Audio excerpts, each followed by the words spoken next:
Good evening. I hope you can hear me. Can somebody tell me whether you can hear me?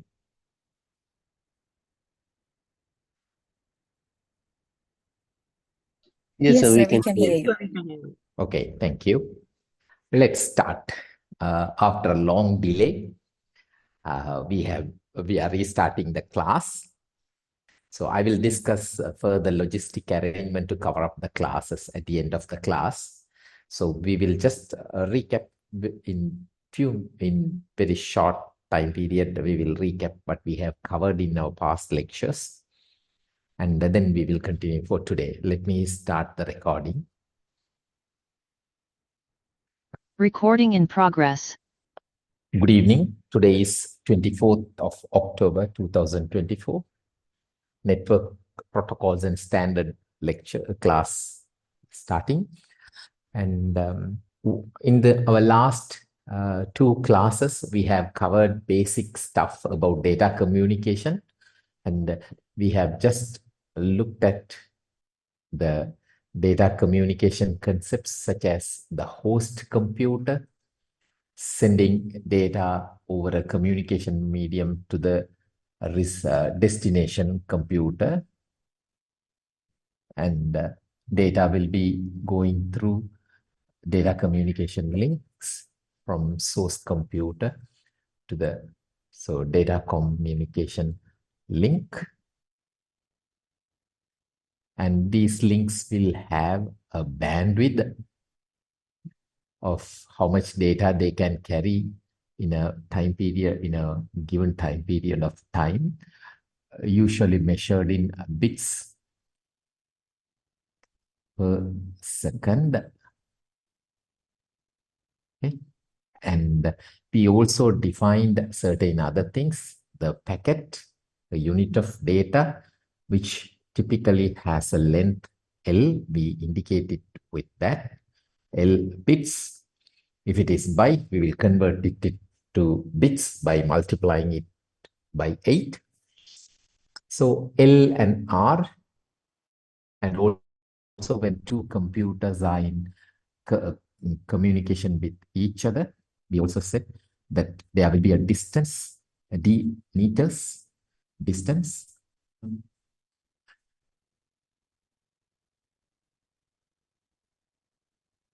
Okay. Distance meters, and typically the signals will propagate at the speed of 3.8 times 10 to the power 8 meters per second at the speed. Okay, this also we said, and we could also indicate these computers as host 1 and host 2. These also we have identified, and when data communication is done in computer networks, data also spreads through multiple routers that are spread over the network. We will use this notation to indicate routers. Okay, and finally the data will reach at the destination, which started from source computer. And packets arrive and leave from the routers. They arrive in through one interface and leave through another interface. We have also seen this term of interface in data communication. And also then later we have defined delays in our last lecture.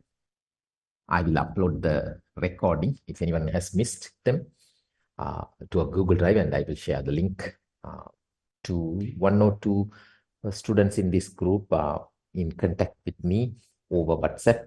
So I will share the recording with them so they can share to your batch WhatsApp group. Or otherwise, I will ask the course administrators to send the link via the WhatsApp group. Okay. All right. Then we have also seen 4 delays: propagation delay, actually processing delay. First, you have to process the data. and then you have to transmit data, transmission. Okay, transmission, and then uh, it has to propagate over the medium. Okay, and then at various routers there may be queues and there may be a queuing delay. Okay, so delays are also there. We have seen, and we did one or two small exercises to cover up this. Okay, if you have any issues or difficulty in understanding, please you can post any message or question on the chat box. All right, so we have seen this, and today we will see. So we said that the data will be propagating from uh, one machine to a couple of routers, and finally we'll reach the destination. Okay.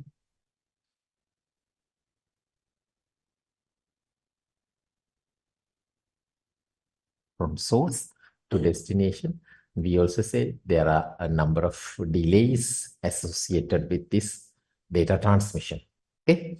There's a wonderful program called trace route. Okay. Trace route. This enables us to look at the delays, the components of delays that take place when you send a data packet from a source machine to a destination machine. So it allows us to practice, to look into these delays and see how much time it takes. So you can go to traceroute.org website, and if your Windows computer does not have this, you can download and install. Actually, the Linux machines already are pre-installed with this program, and you don't have to install. Sometimes Windows machines do not come with this, so you will have to install and can run this program from command prompt. In the Windows computer, the command is trace rt and the host address. Typically, this is some well-known host address. You can say google.com, okay, and then you can see. Otherwise, you can say trace a route and space. There is going to be a small space, and then host address www.google.com. Or otherwise, one popular server that very well, the textbook which I have shown you at the beginning of this lecture, you can also try like at the command prompt trace rt gaia dot cs dot umass dot edu. This is a server at the computer science department, University of Massachusetts, UMass.edu in the US. So you can try this, and you can see what it shows in your Windows computer or Linux computer. For the Linux computer, it is trace route. You can directly apply that. Okay, trace route. So what it does is it's an interesting program. So to show me that, I'm going to erase this. If anybody wants to make a small note, you can copy this command. Okay. And at the same time, you could also visit this website.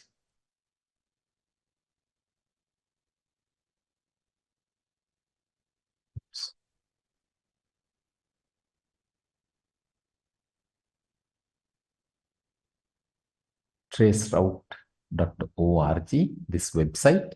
It has a live interface program to try you multiple different, choose from different sources, and to send requests to different destination machines and measure how long measure the delay in sending data between the source and the destination. You can try that also. Okay.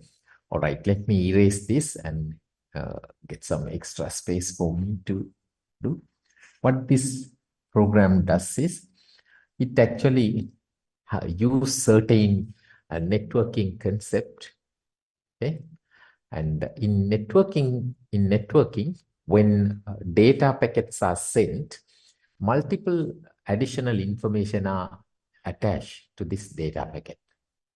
Okay, those in addition to our data, original data that we need, that we like to send and receive, we send data, and in addition to that, we also send some header information, additional information. Like when you send some envelope with some letter, we put additional information in the envelope, such as receivers information, senders information, etc. Here also, additional header information are also included. And also at the end of the data, there are trailer information, like a tractor's trailer. There are trailer information. Okay. And when these packets are sent, so this header include much information. One of the main information is the sender's address. Who is the sending device? Okay, sender's address. And another important information is the receiver's address. Actually, these are the IP addresses, the unique numbers that identify each computer attached to the internet. Okay, receiver's address, these are included and sent. Okay, when data is sent like this, for sometimes when data is sent from one router to another in a hop by hop manner, for some reason the packets never reach the destination. They go like this, and one after the other, they wander around the network. They never reach their destination, okay, for unknown reasons. To prevent this kind of wandering around the network unnecessarily, the packets are attached with an additional header information called the time to live value. So this is one of the important information. Okay, time to live value. It's called TTL in shortened form. Okay, so this is typically something like 30, indicating how many hops, how many such hops can a packet make, like hopping from one router to another, and from that to another, then from that to another, and from that to another. In this kind of pattern, how many hops can it make? So when a router is, when a packet is prepared and sent with a time to live value of 30, when it hops from one router to another, that router reduces this by 1 and makes it 29. When the packet hops from one router to another, the second router reduces it to 28. So in this manner, when it makes hop-to-hop transitions, it gets reduced and ultimately it becomes a 0. Okay? When it becomes 0, this value becomes 0, the time to live value becomes 0, the packet is discarded by the router. So this is a serious thing. So discard. Packet gets discarded by the router. So when it is discarded means nobody cares about the packet anymore. So by doing this and including this time to live value, the unwanted orphan packets, it's called orphan packets because they just wander around. Orphan packets, they don't reach their destination ever. Okay? They are removed from the network. So this time to live value is also an important header information in data communication. This information is added to the packets when they are sent and received. Okay, so we are coming back to our trace route explanation. So source is there. So data is sent from source to one router, another router, and ultimately reaches the destination. Okay, and source is there. So the packet is prepared and is sent. Okay, so we know the source address, a destination address we know. So packet is sent. Only thing is in the header, we also add a time to live value. Okay, so packet is sent from source to reach the destination. So we expect it to go like this in a hop by hop manner. Okay, and ultimately to reach the destination. But here, for this trace route, the trace route program, it makes the time to live value as 1 and then sends the packet. So this makes the packet to make just a one hop trip from here to here. Okay, and when it comes here, when it arrives here, the time to live value becomes 0. This value becomes 0. So this router, let's say it's the router R1. R1 discards that packet. But it identifies this is a probing packet. So it discards and returns a reply to that. Okay, returns a reply to that. So the reply comes back.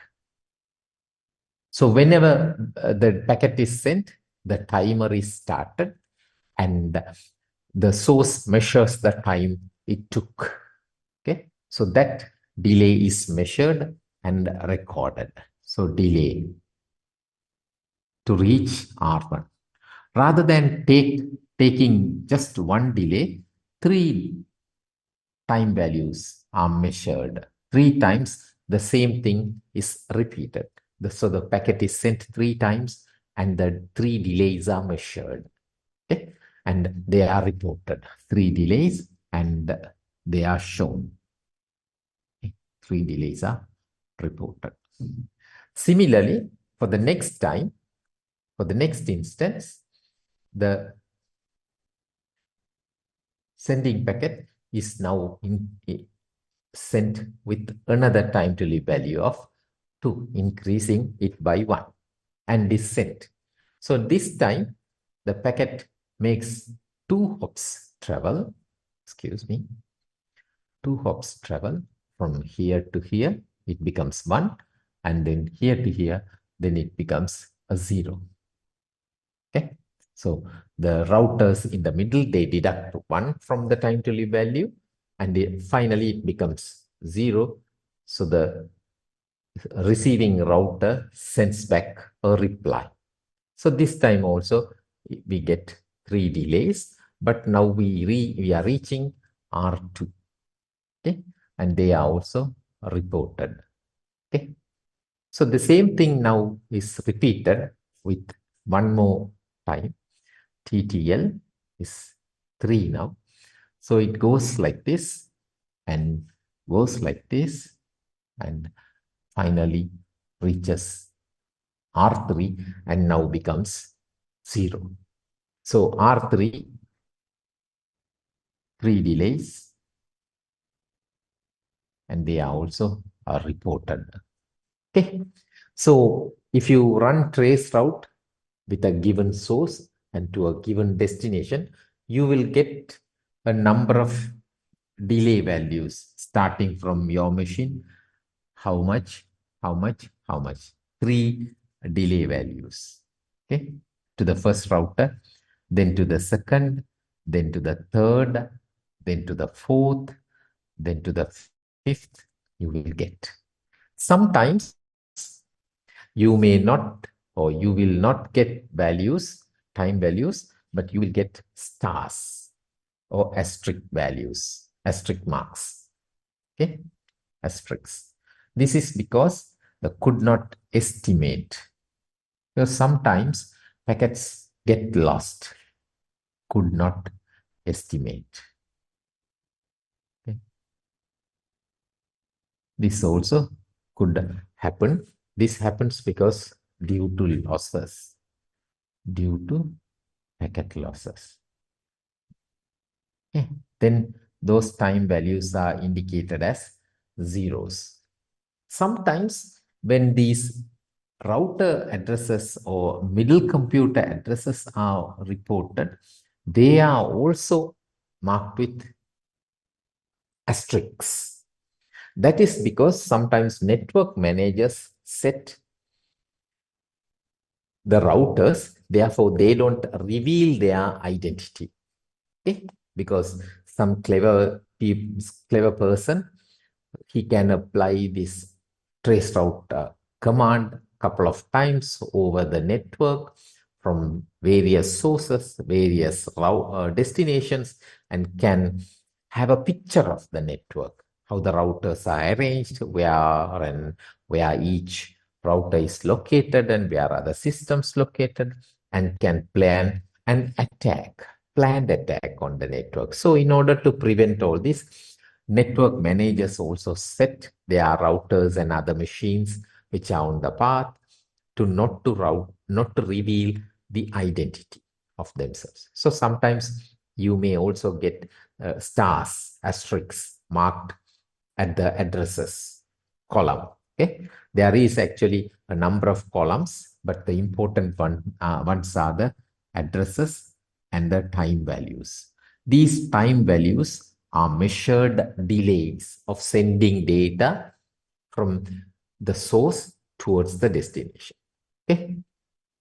So in this case, when data is sent and received, you will see addresses. Then first one is to reach, delay for the R1, delay for the R1, delay for the R1, 3 values. Then the second would be the identity of the router, the second router, delay for the R2, delay for the R2, delay for R2. 3 time values are reported. So 3 delay values. So packet is sent 3 times and waited for the reply back. So 3 values are received and reported. Similarly, for router 3, delay of R3, delay R3, delay R3. Okay. If anybody wants, they can take an average of these time values and have come to a conclusion that it took on average these many seconds, milliseconds, anything. Sorry. These many milliseconds in sending and receiving the data between the source and the R router R3. Okay. So these values are reported. So if we have multiple numbers of routers on the way, we will also receive so many information. Okay. When you try anything by yourself, you can observe some, maybe say delay of R6, delay of R6, delay of R6, okay, delay of R7, delay of R7, delay of R7, sorry, delay of R7. These values are, so these are time values in milliseconds.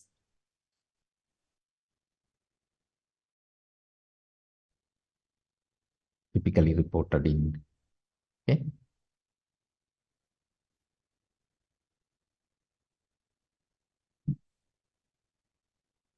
Okay.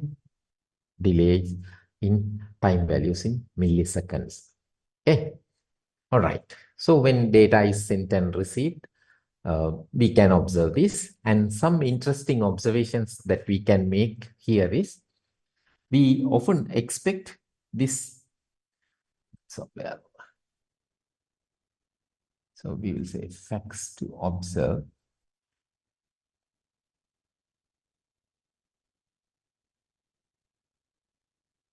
Okay. sometimes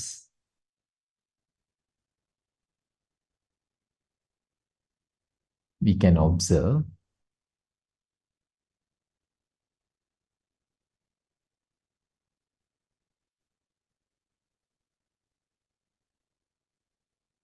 that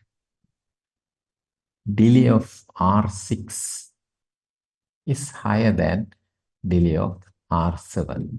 Okay, that is a router which is closer compared to R7 takes takes higher value of time delay than R7. Okay, so this could also happen. Okay, so don't get upset or anything with these values. This is because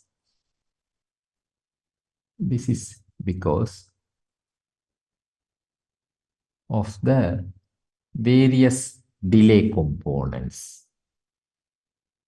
Various delay components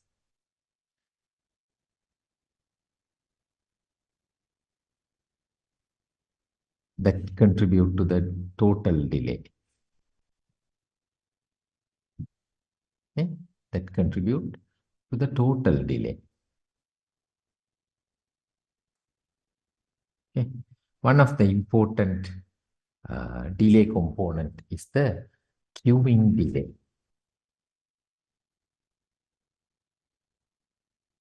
Okay? Queuing delay. As more and more packets are there in the network and are arriving at the router, there may be a higher queuing delay in R6 at the time when it received packets rather than R7. Okay, so that is one of the main reasons that these values vary, and sometimes closer routers take or the closer routers will have a higher delay value than the routers that are far away. Okay, so that is also one good observation that we could make. And then moving on, does anybody have any questions, please, with this?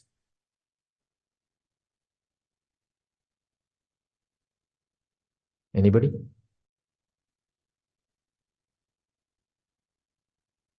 Okay, then let's move on. Um, so, so far we have covered all these delays and all. One important thing is the networks could also be under attack, various cyber attacks and all. There are multiple things that always affect computers and their performance and serious threat to data. There are viruses, okay? There are worms, okay? There are Trojan horses. They can also can harm computers, okay? Trojan horses. And then some recent thing is the phishing attacks. Okay, phishing attacks. Okay.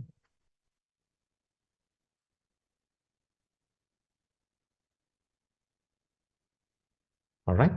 Phishing attacks. These phishing attacks is one of the modern day attacks and have been around in the networking area, and also people who work on computers that are connected to the internet. Phishing attacks often are sent with text messages or email messages, and they often lure the reader, okay, with attractive words, and they trick the reader to get into the trap, and the reader could click on links hoping that he will get some benefit from those links. Okay, and then these links can take him to some serious offensive websites, or can allow the user's computer to be compromised to various attacks. Okay, the data could be stolen. Okay,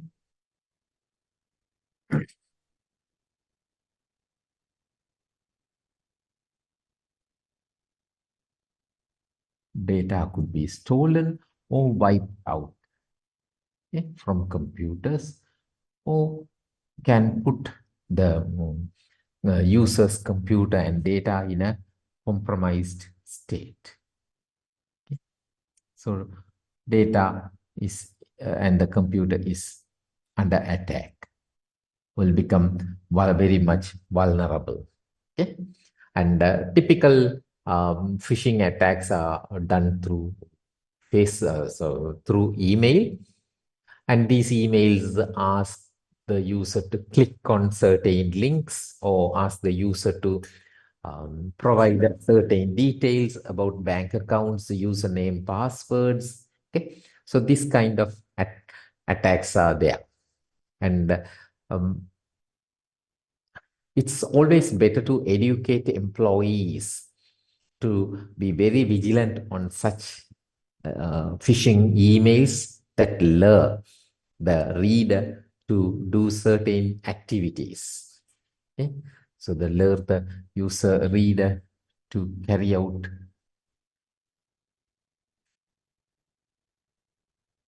certain activities.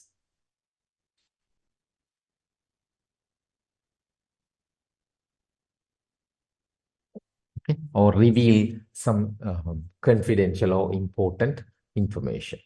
So it's better to educate employees and students, anybody working with computers, to be very much vigilant on these phishing attacks. Another kind of attack is the botnet attack. Botnet, actually, it comes from the word bot, a small program. Okay?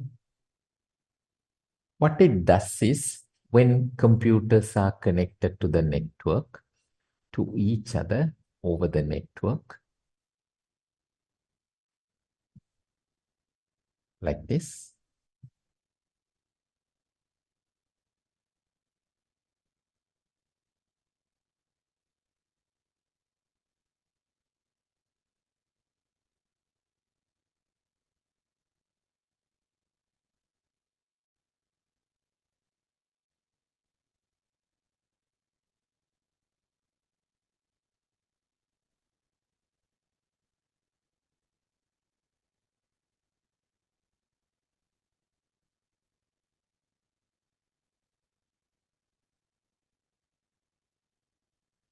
Okay. So when there are computers connected to each other like this, bot, this program could get into one of these computers and then can spread to certain computers that could be compromised state, that could be in the compromised state, and can get control of these computers. Okay? And they can spread to few computers over the internet.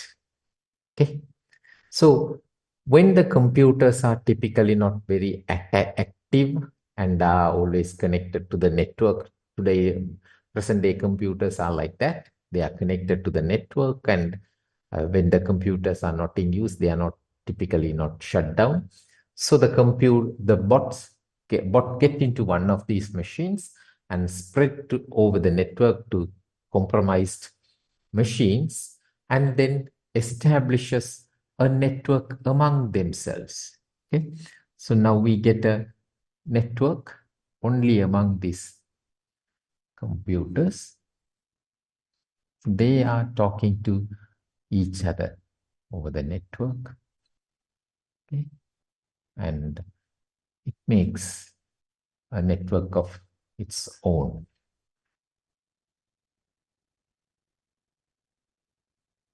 Okay,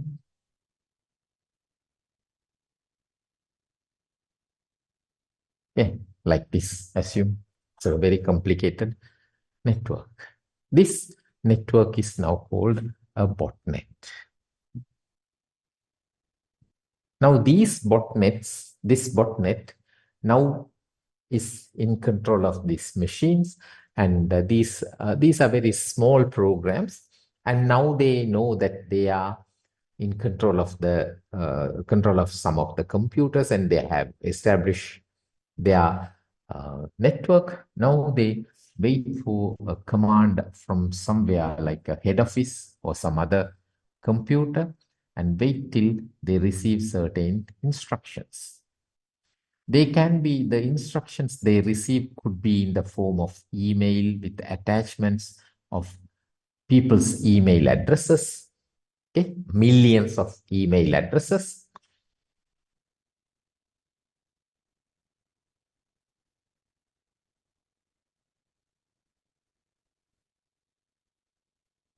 To send unwanted emails, or could be some targeted IP address. Okay, targeted IP address.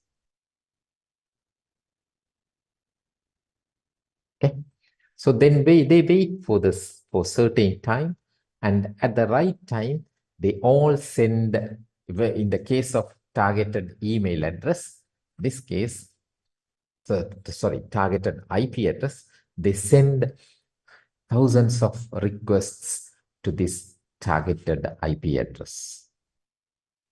Okay, targeted IP address.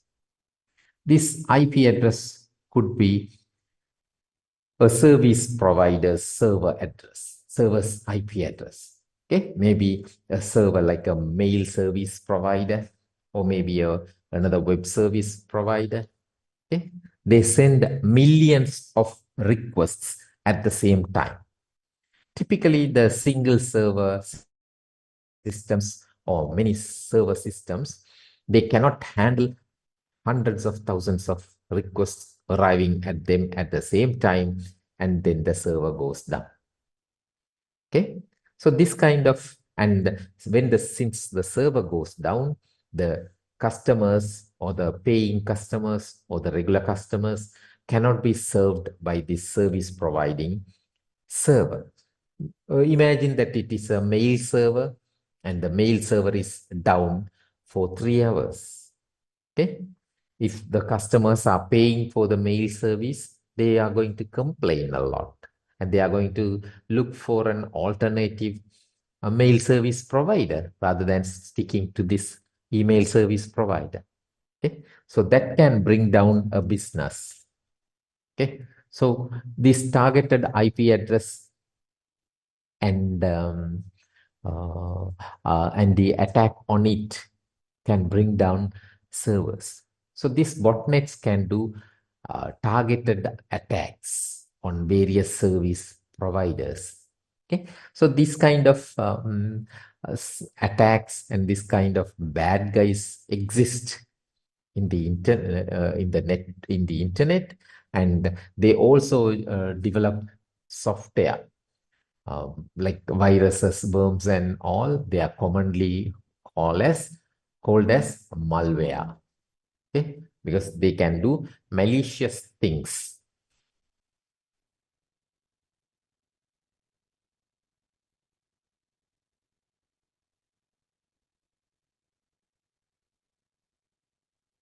Malicious things to computers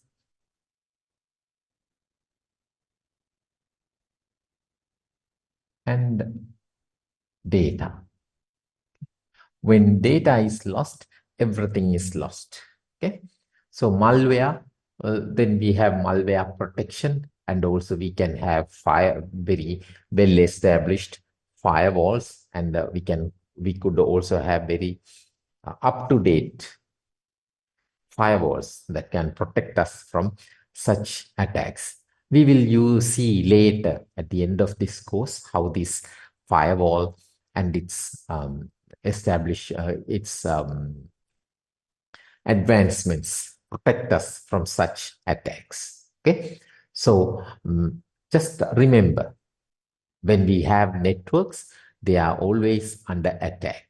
And if any of your friends work as systems engineers, network managers, just ask them for some clarification regarding how many user logins or how many such attacks are coming to their systems every day.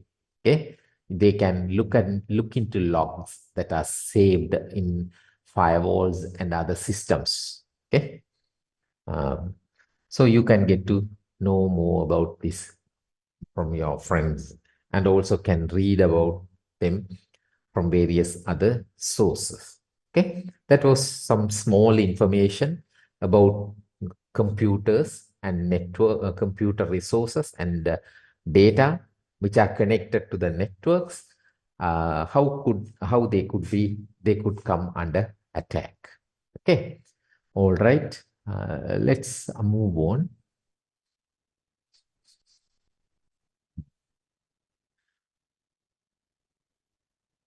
When computers prepare data, we have seen that data is sent as packets. Okay, so we have computers sending, the sender computer is there, and that sender computer is sending data to the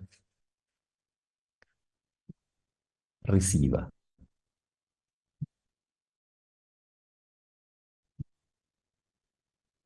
All right.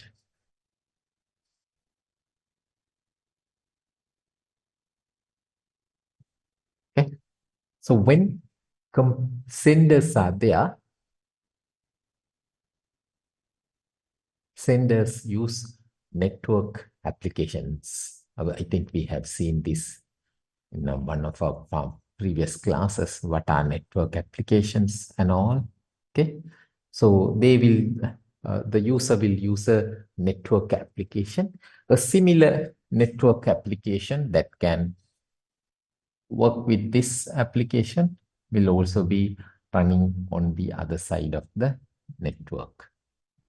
Similar network application will be running there. So the user, whenever is sitting, for example, Skype is such a network application.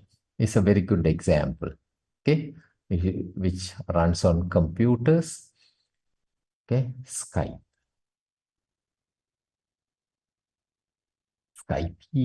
or Skype. All right. So it runs on these computers and both will be using the same application. Okay? So when they use this application and one of the user types in his computer, "Hi, how are you?"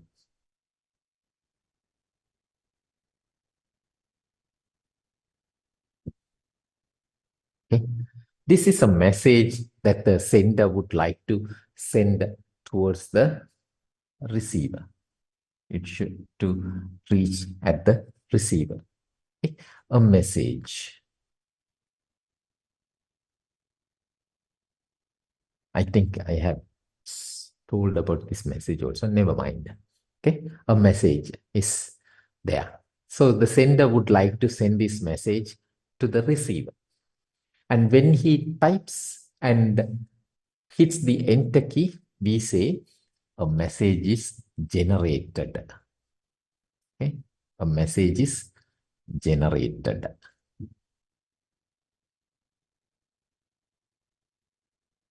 Okay, message is generated. Or typically we would say data is generated. Sorry.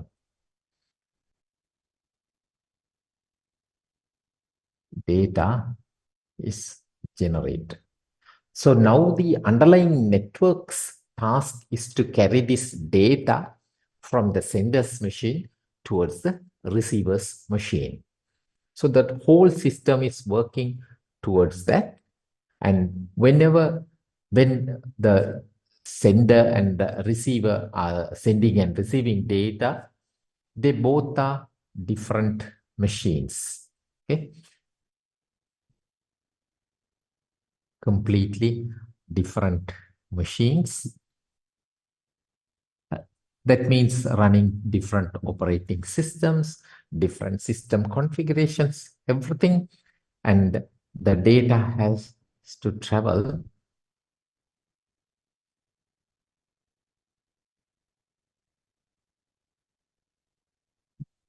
over multiple networks. Okay? Over multiple networks. And it should arrive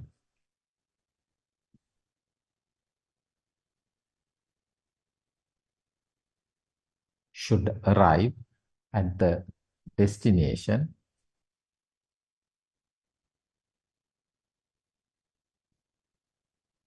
as it is.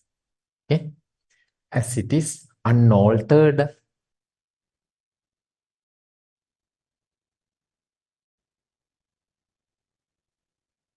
Nobody in the middle changes them. Hi, how are you? It cannot be hi, who are you? Okay? This is altering, tampering with the data. This cannot happen to the data. Unaltered and in the same order.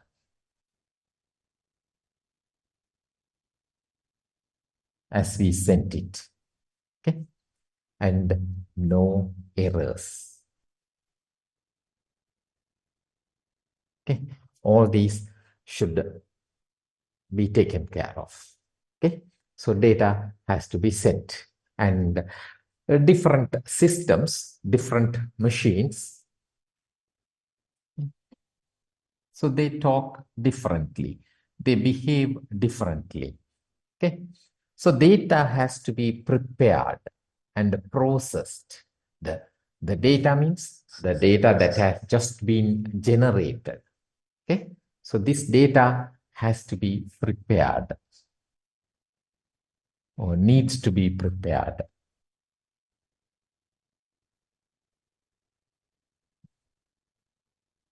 Needs to be prepared. Okay? And needs to be arranged or need to be sent and received. Okay, so or else we can say needs to be prepared, therefore it can be received by the intended receiver. Therefore, no issues in receiving. Okay.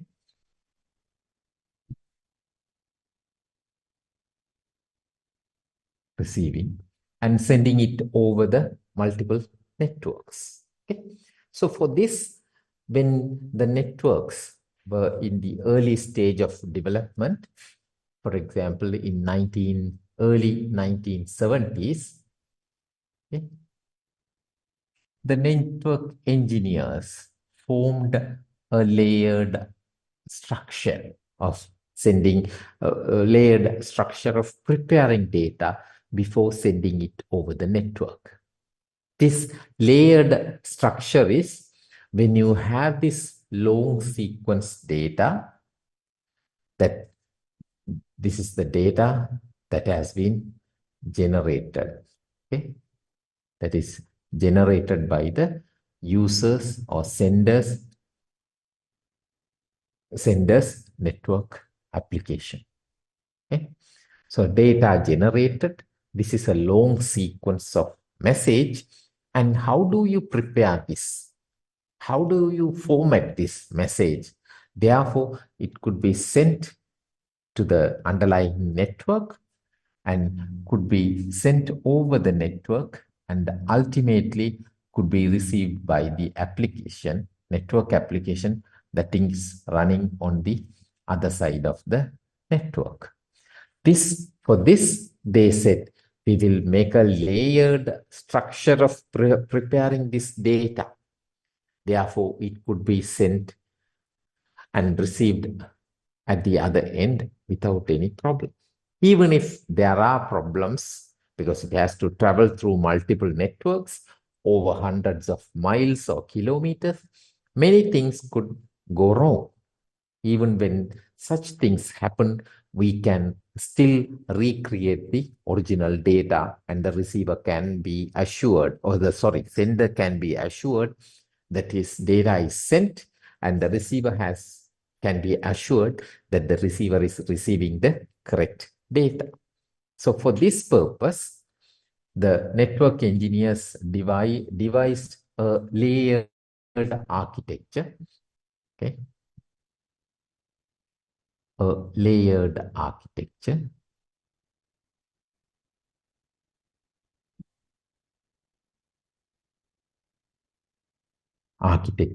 where the system is considered to consist of 7 layers, okay, 7 layers, one more layer at the top. These layers receive the data from the top layer, okay, from the top layer, which is called the application layer because it is directly connected to the application, okay, application layer. And then data goes through all these layers and goes through under various processing of data, okay, various processing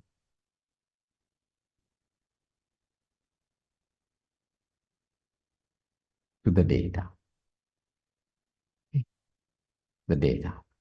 It goes through like that, and finally it arrives at the data communication link that is connected to the computer and will travel through the network. In those days, in 1970s, telephone networks were very popular, and those telephone networks had copper wires. You can touch and feel the copper wires. You can physically see the wires, and because of the facility of the copper wire and the telephone network system, early computer networks also used the same copper wires that were used for voice communication and were adapted to the data communication. Okay? Since you can touch and feel this physical medium, this layer is also called the physical layer. Okay? And in the meantime, there are 5 more layers that were doing various data processing and various other activities to the data that is just now being generated. Okay? And the layer next to the physical layer is called the data link layer. This was, okay, I will tell the data link layer. This was physical layer, and then network layer,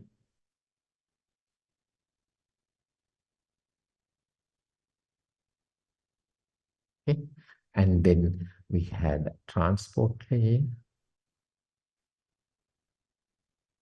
and session layer, and then presentation layer. Okay. So the network layer engineers said that the data could be prepared with, uh, by passing through these layers, and now is ready to go as zeros and ones in the over the network, okay, like this. Okay. And they devised a 7-layer architecture. There were 7 layers, and these 7 layers architecture was called as in, inter, sorry, International Standard Organization, ISO,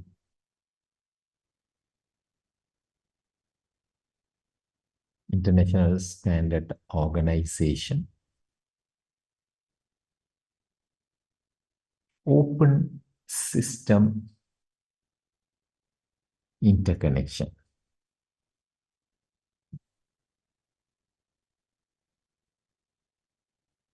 Open system interconnection, ISO OSI 7-layer architecture.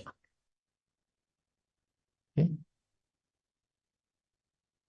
Architecture. Yeah. So this was in the early part of 1970s. Networks were becoming very popular, and network engineers devised this architectural idea. Okay. So this was called a proposal. This is actually a proposal because this 7-layer architecture never had a practical implementation. Okay.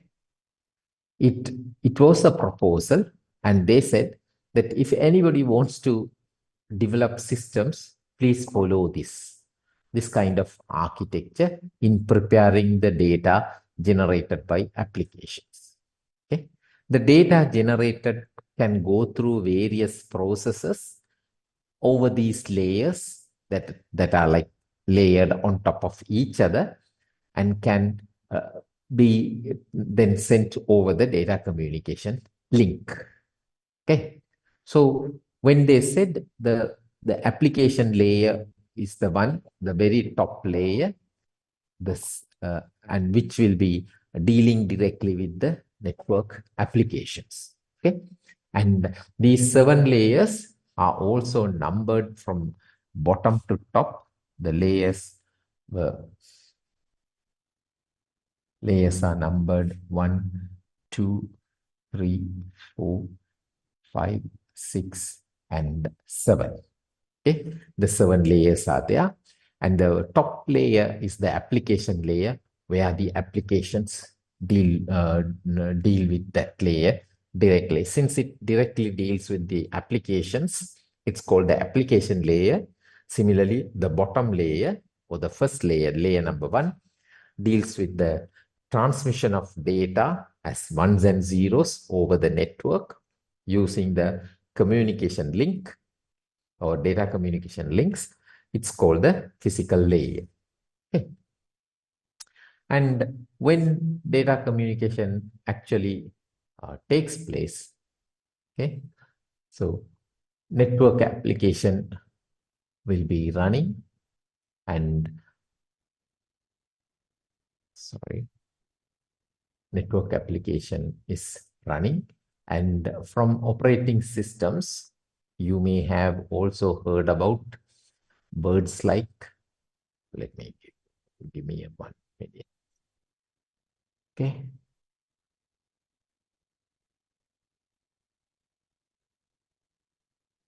And when applications run, they are called processes. So different network application processes will be running in the sender computer, and the application processes are there. And then they generate this data, a message, okay? a long sequence of ones and zeros. A long sequence message. So this has to be sent over the network to reach the destination or the receiver. Okay. So they said you can use this 7-layer architecture. Therefore, the data gets processed and prepared. Oops, sorry.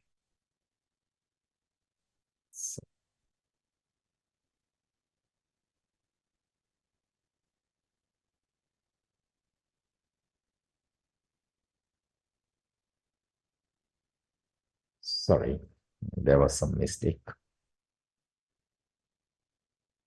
So it could be sent over the network, over the 7-layer architecture, okay, and can reach the destination. All right. So this was a proposal. It never became a practical implementation. But a practical implementation of this was a 5-layer architecture, okay, where we had the application layer,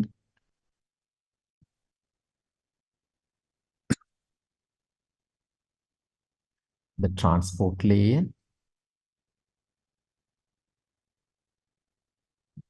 the network layer, and then the data link layer,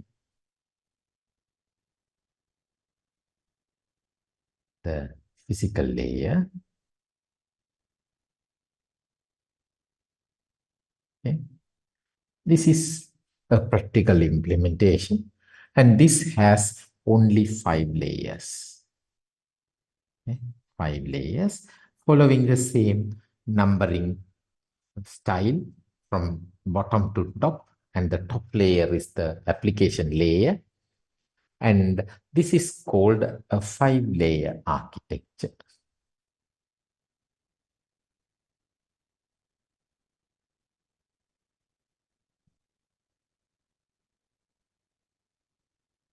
In other words, it is also called TCP. Sorry, it's also called the IP stack. 5-layer, we'll use that term.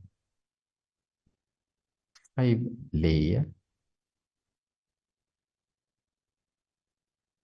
IP stack. Okay.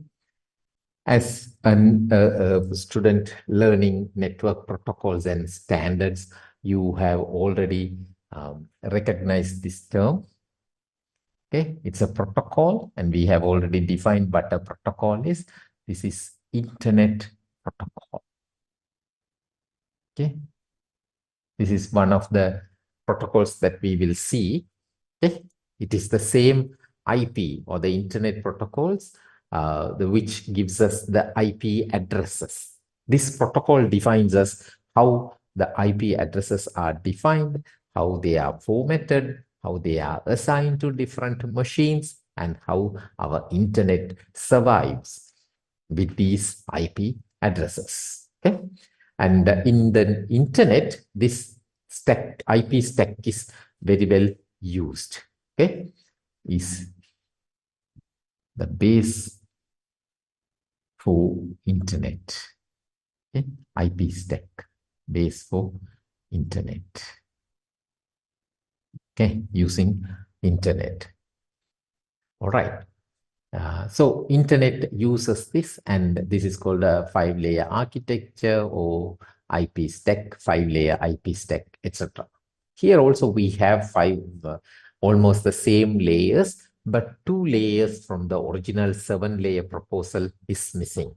Okay, the 2 layers and their functionalities, some of the functionalities are passed to the application layer, and some were passed to the transport layer, and we have this 5-layer architecture. Okay. This is the base for our present day internet, and it works well, and it has a very rigid structure. And as we have seen in the previous 7-layer diagram, and also in this diagram, we see the data application programs are directly connected with the application layer.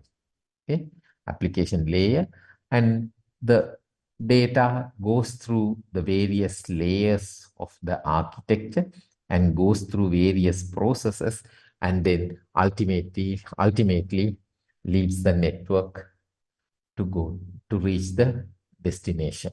Okay, and this layered architecture is also called a very rigid system. You cannot change much. And all our computers, present day computers, are equipped with this. Okay, if you look at the backside of the computer, a typical computer, you can see this kind of slot where we take our network cable and connect it with the click sound. It is where the physical layer actually ends, and the wires connect and wires go there.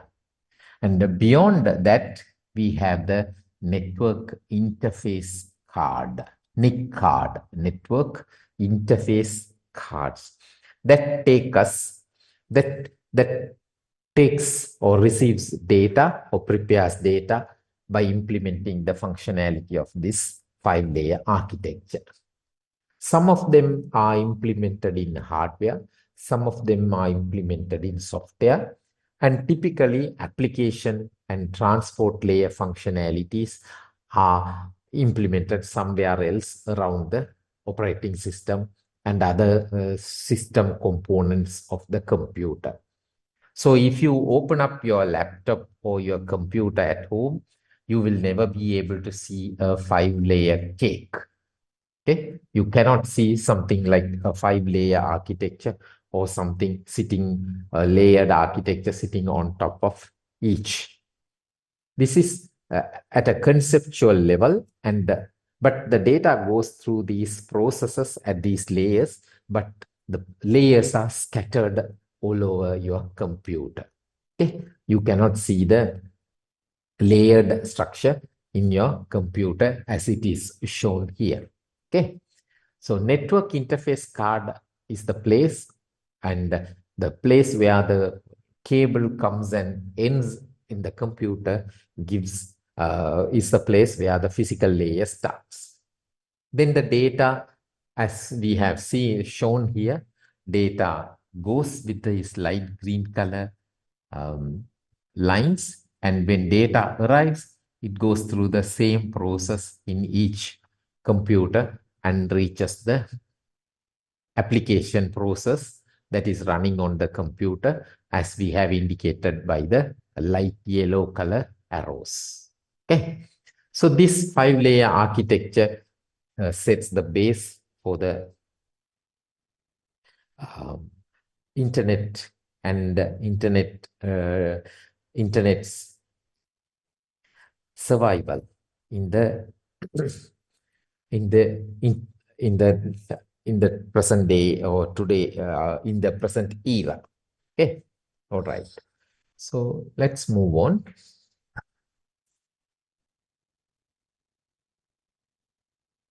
We have computers, sending computers, say it is running a process, and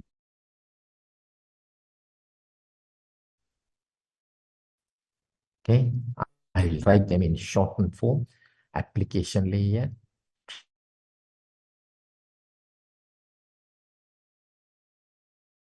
network,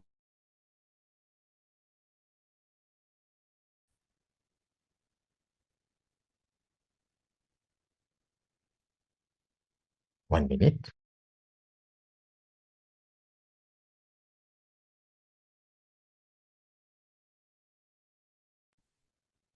okay, data link layer,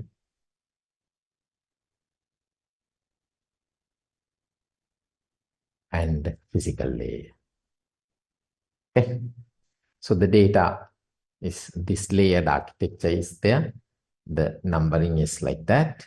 If you do it in the other way, it's wrong.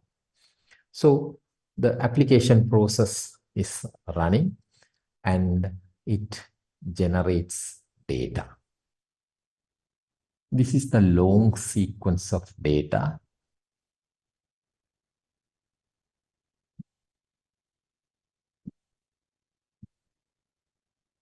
that is just generated.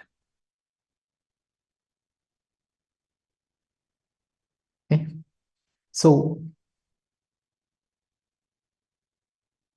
it is a long sequence.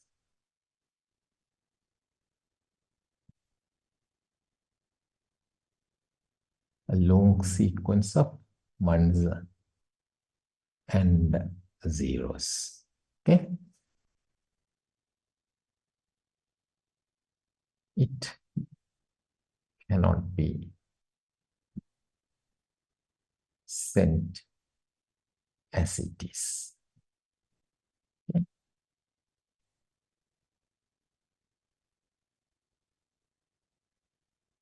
Needs to be chopped into smaller pieces, smaller chunks, okay? Chunks of data. Okay, so the application process is actually running at the application layer. So we can get rid of this line now, and now can say it is running here. Okay, application layer. And this long sequence of data has been generated, and we call this long sequence as a message. Okay. And this is a long message. It needs to be broken down into smaller chunks. So the application layer does that and passes it to the transport layer. Okay. So when it passes this to the, I will tell it later also, but here I would like to mention it. When application layer is there, okay, layer 5, and it transfers it to the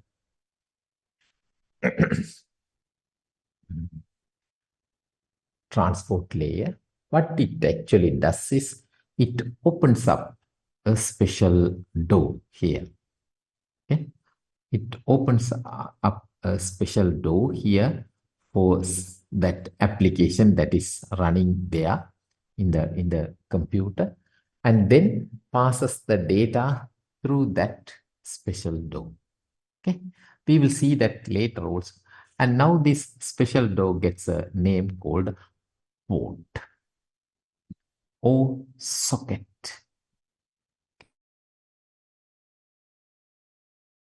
This socket or port to the transport layer. Similarly, when data arrives, the same application receives the data through the same socket. Okay, data arrives through this. We will see that a bit later maybe, but this is how it happens, okay, to the transport layer. So it cuts and chops and makes this long sequence data into smaller chunks and passes it to the transport layer. Now I will receive all, I'll delete all these, okay, and we may discuss it later. And these smaller chunks of data now are at the destination, now at the transport layer. So this whole big application data has become now smaller chunks of data. Okay, and let's take one such chunk. Okay, and we'll see what happens there. Okay.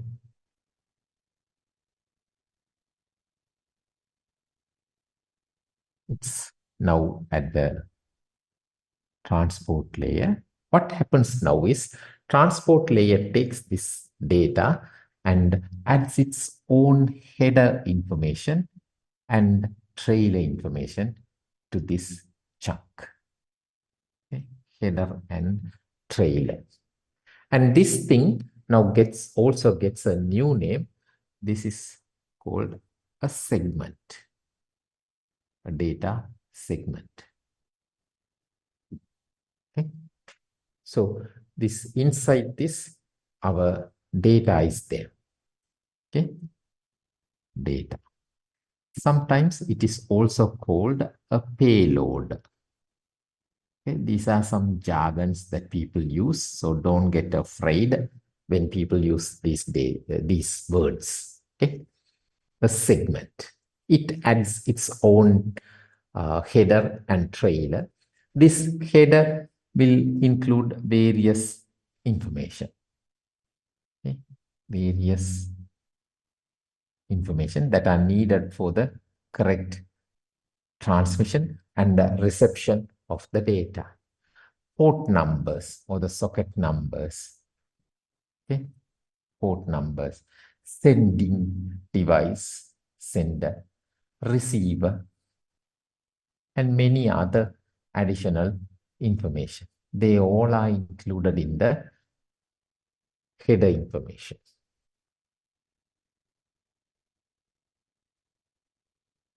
H header, T trailer. Okay. So these information are included. And the trailer, actually, it is there to indicate the ending of the data. Is to indicate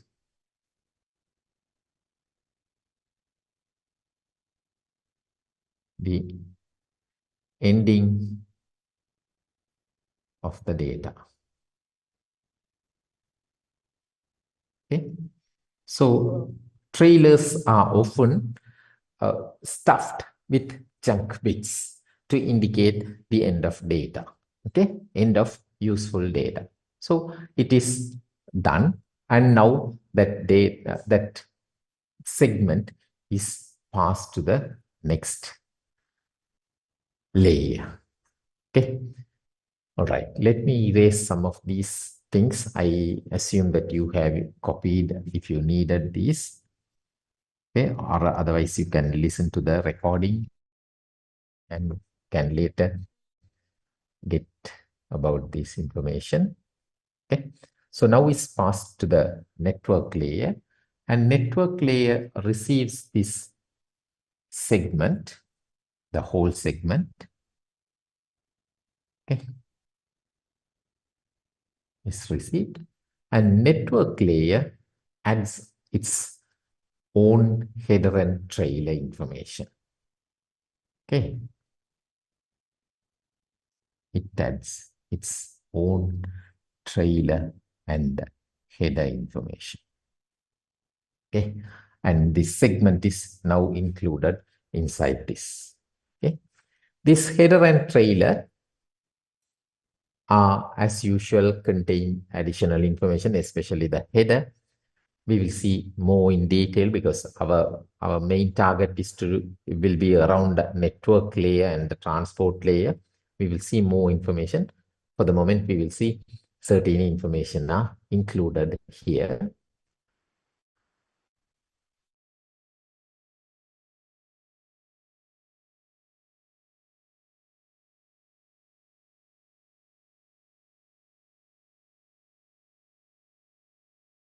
Whole thing. Okay. Datagram.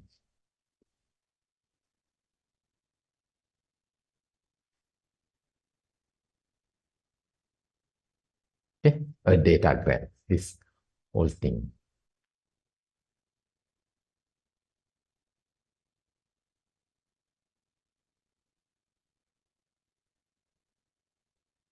Okay. A datagram. And after that, it is passed to the data link layer. At the data link layer, it is now called as the data link layer. The datagram now is there, and it is added with additional header and trailer information. And it now gets a new name called a frame. Okay. Again, this whole thing is called the frame. Okay. And then is passed to the physical layer. When it arrives at the physical layer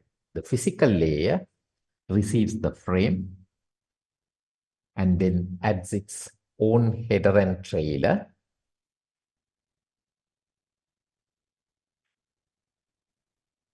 Okay. Some additional information. And now this is called a packet. We have now arrived at the correct term that is used in data communication network, packet of data. This is what it is called. Okay. And now it is ready to be passed over the network. So many protocol and other information is included and is in the packet in addition to the payload, and then is this sent over the network.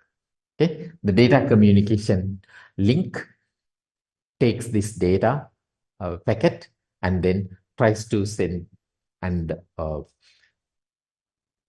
deliver at the destination computer. Okay, that is what happening in this 5-layer architecture. This is a real implementation. Our today's present day computers, laptops, server machines, and many other machines, they all have such a similar architecture, and data is sent and received using this 5-layer architecture. Okay, and here I just showed that a message is a long sequence of a sequence of bits, and then it is just generated. And since it cannot be sent as it is chopped into smaller chunks and is sent over the network. And it goes through various layers, the 5 layers, and gets different names over the layers. And here I take a single segment and how it passes through the layers, and the segment, how it becomes a datagram, and then how it becomes a frame, and finally how it becomes a packet. Okay, and then travels on the network, travels over the network. Sometimes this is here in this case, I have just chosen a segment and consider it as going through these layers as a single entity. But sometimes when it comes to data link layer, it can be we usually, it's not always true that we just get a single frame. Sometimes a frame, or maybe a number of frames. Okay, I will tell you a bit later, maybe a number of frames. Okay, that all depends on the communication that is being used. It can be broken down further into a number of frames and sent. Okay, so that is how the data is being transferred, and this is the base for network, the internet that we are using today.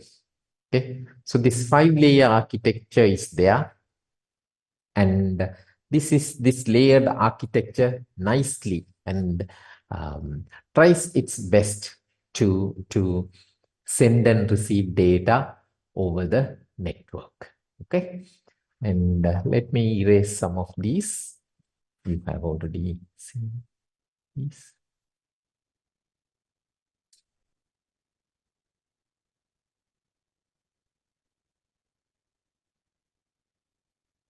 Oh, sorry, packet. I erased the packet also. Can you mind? Okay.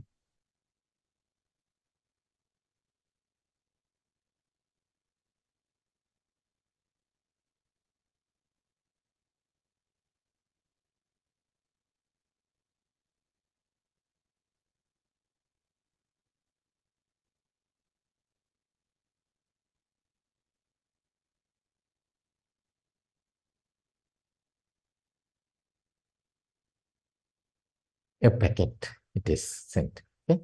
So these headers and trailers, they contain information. Okay.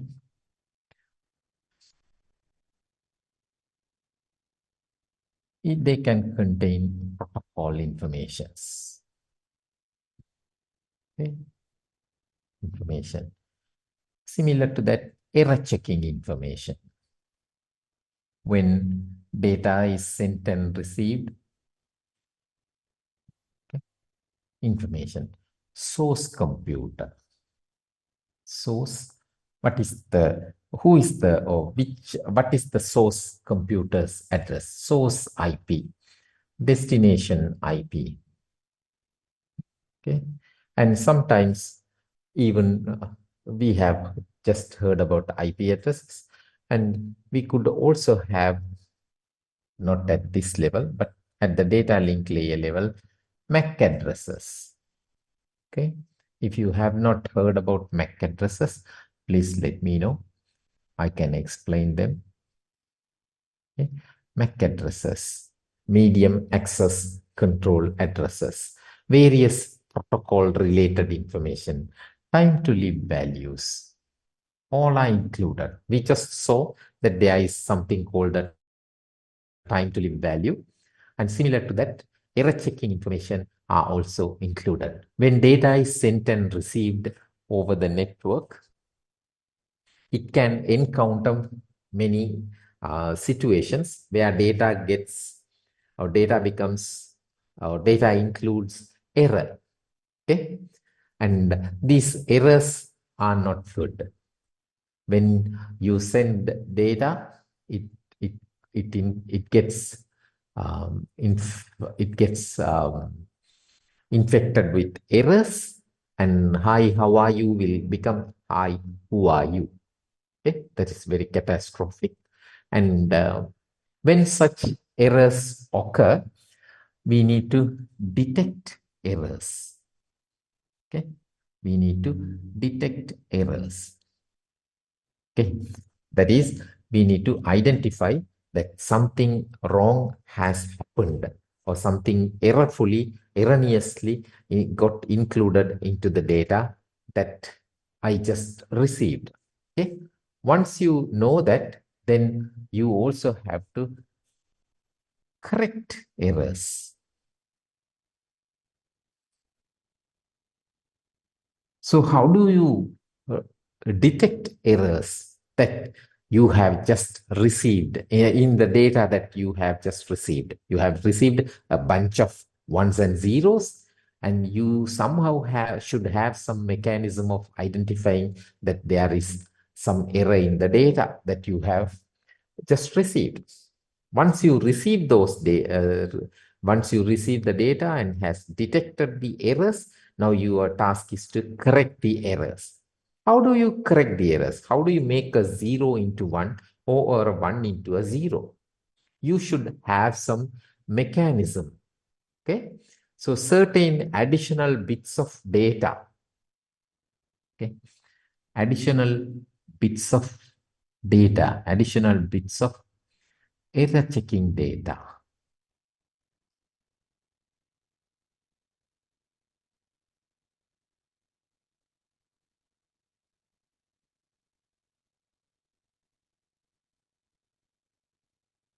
Additional bits of error checking, not error checkings, error checking are also included. Okay.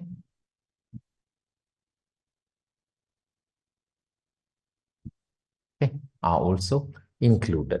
In addition to that, all these header information, the smaller chunk, their order, numbers, okay, all these are also included.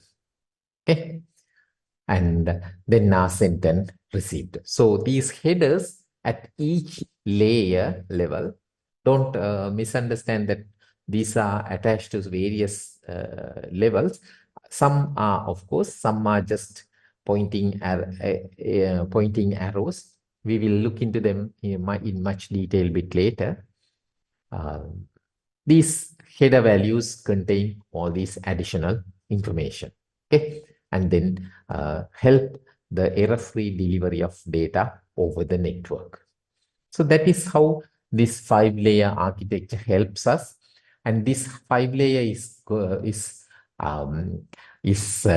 called as a very rigid architecture, and we cannot change any of these arrangements here. The data has to, or the data should go through this 5-layer architecture is in this arrangement, and all these data, all these layers are also responsible for these activities. Okay, let me erase these and also tell some more information before winding up this class. So these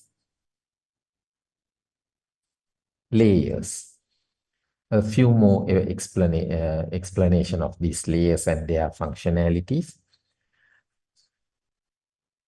The packets go through them, and as the name implies, all these various layers, they have certain responsibilities. As we have seen, application layer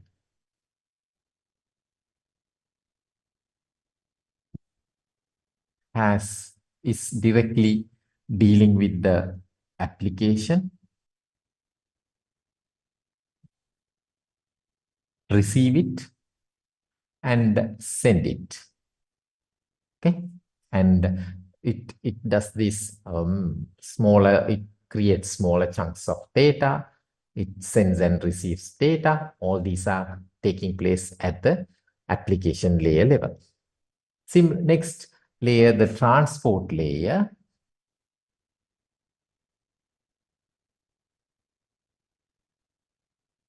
It is involved with the transporting of data. Okay, transporting of data, transporting service of data. Okay, so when you say transporting, what kind of transporting service are you providing, or would you like to provide? A guaranteed,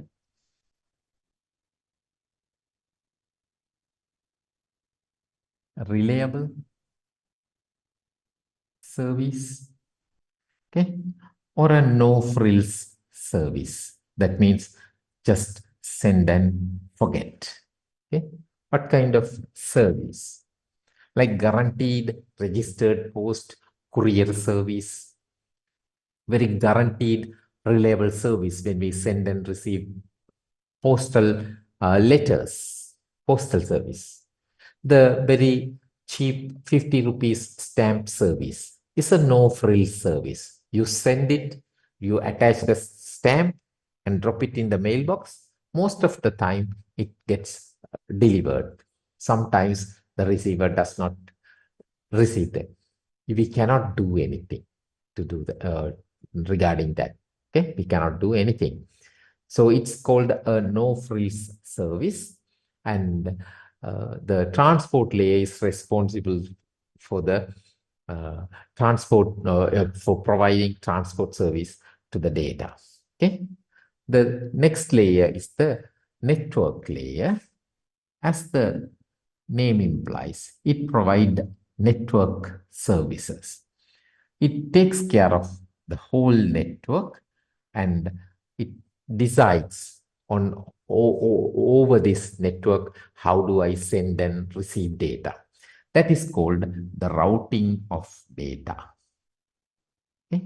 Routing of data. When you come to a 4 junction in a city, in a larger major city, you decide on your trip to whether to turn right, turn left, or go straight, where to send. This kind of sending, routing of data over the network, and network architectures, network arrangements, all are the concerns of this layer.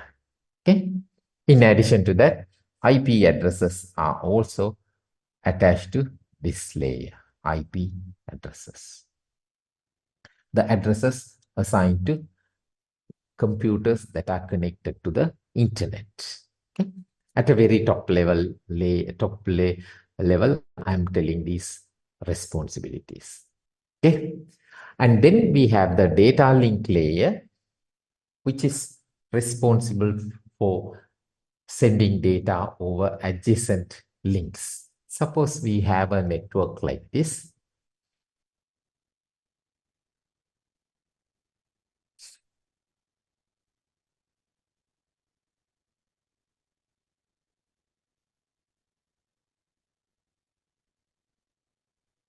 Source and destination.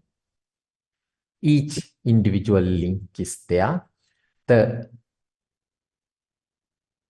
These two computers are called adjacent computers. Adjacent computers, adjacent routers, adjacent network devices, anything. Okay? So data link layer is worried about this link, quality of the link.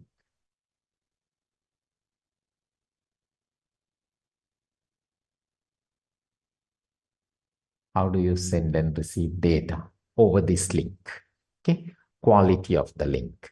And that is its concern, one concern. Second is it provides these MAC addresses, medium access control addresses. As the name implies, medium access control, it is done here also, quality, access the medium. And then how do you send data over the link? Okay? That is the responsibility of this layer. And then we have the physical layer responsible for sending this sequence of data and receiving them, and also to manage the network interfaces. Okay. So as I shown earlier, in the computer, you have this network interface, maybe on a laptop or a desktop. You have a point like this, where your computers, the network managers give you something like this, where the wires are like this. You bring and connect it here, okay? And it is the place.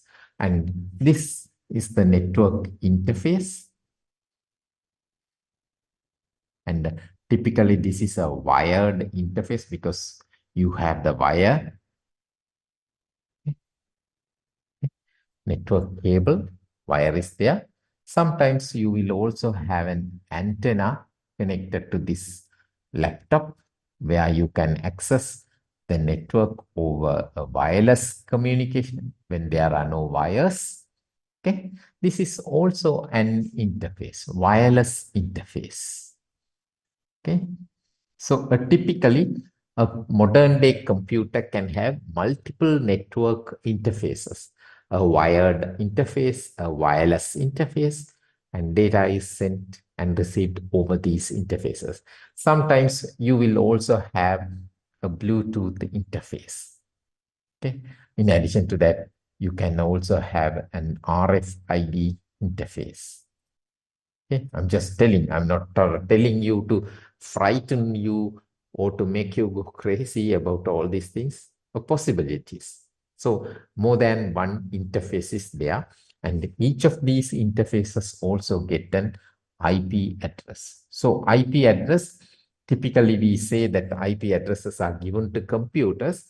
Of course, they are given to these interfaces, okay, where data arrives and leaves.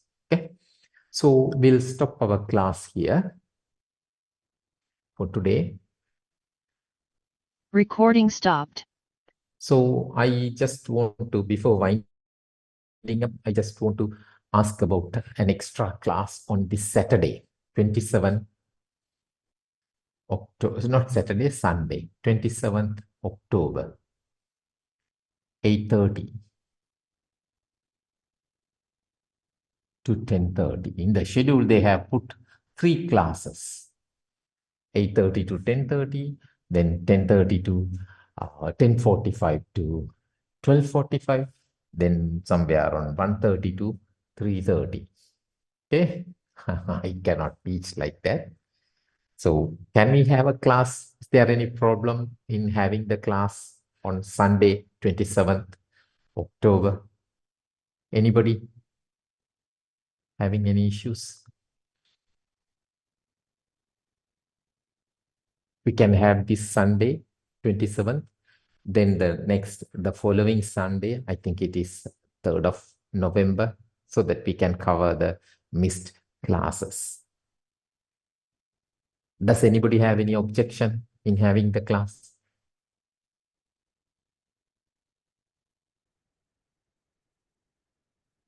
It's a whole. Aha. 27th, okay. All right. So for the moment, we will take 27th as our next class day. Okay. So we will meet at 8:30 in the morning. And someone posted a message regarding a physical class, something. I really did not understand what they said. Is that person on the 26th of September when we had the last class? someone posted it, and I also forgot who that was, but does anybody know any information? Whether we will have a in-person class, something like that? Anybody knows anything about that?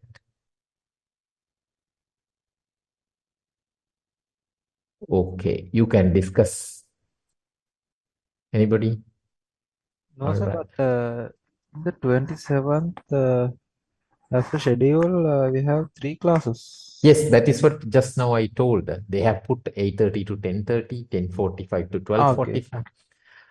And then it's maybe 10:30, 10:45 to 12:45 also we can have one class if everybody agrees. But 3 classes is too much, I think.